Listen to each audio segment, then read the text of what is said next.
Bonjour, dans cette présentation, la première loi de Newton.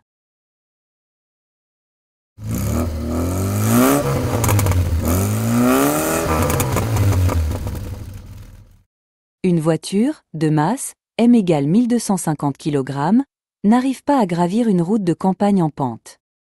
À l'aide d'un câble, un tracteur lui permet de franchir cette difficulté. La route, rectiligne, forme un angle alpha, égal à 13 degrés, avec l'horizontale. Le câble exerce sur la voiture une force de tension, T, constante, de valeur 6,60, fois 10 puissance 3 Newton. Il forme un angle θ, égal à 8,5 degrés, avec la direction de la route. Lors de cette opération de tractage, la voiture a une vitesse de valeur constante. Dans ces conditions, déterminons les valeurs de la réaction normale et de la force de frottement exercée par la route sur la voiture. La résolution d'un problème de mécanique nécessite une méthode rigoureuse, exposée au travers de cette étude.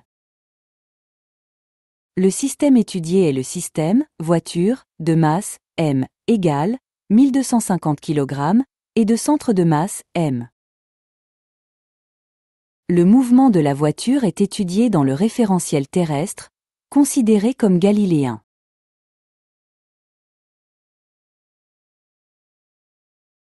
Réalisons un bilan des forces appliquées à la voiture, que l'on représente par des vecteurs, sans souci d'échelle, au centre de masse, m, du système. La voiture est soumise à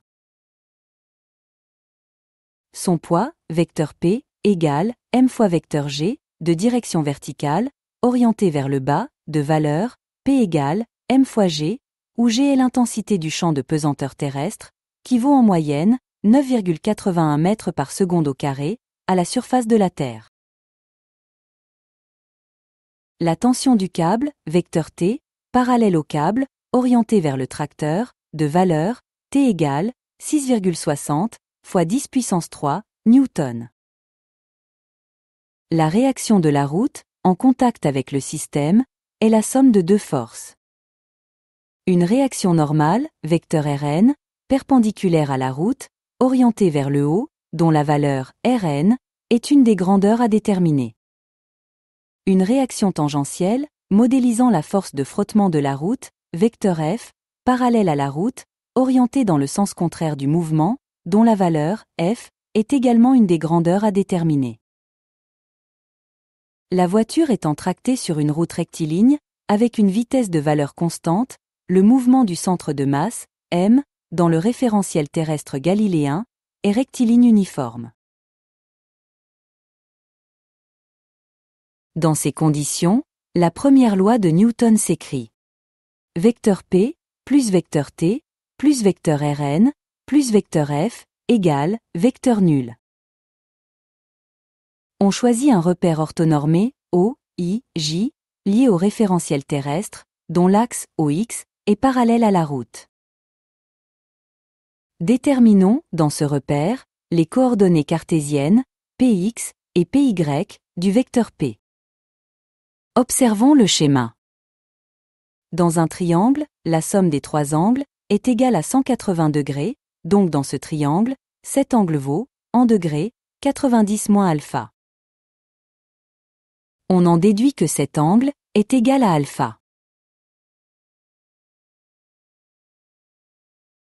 Maintenant, dans ce triangle rectangle, on peut écrire les relations de trigonométrie suivantes. Sinus alpha égale moins px sur p, car px est négatif. Et cosinus alpha égale moins py sur p, car py est également négatif. On obtient ainsi les coordonnées cartésiennes du vecteur P. De la même façon, on obtient les coordonnées cartésiennes Tx et Ty du vecteur T. Puis celles du vecteur Rn. Et enfin celle du vecteur F. La projection de la première loi de Newton sur chacun des axes du repère donne Px plus Tx plus Rnx plus Fx égale 0.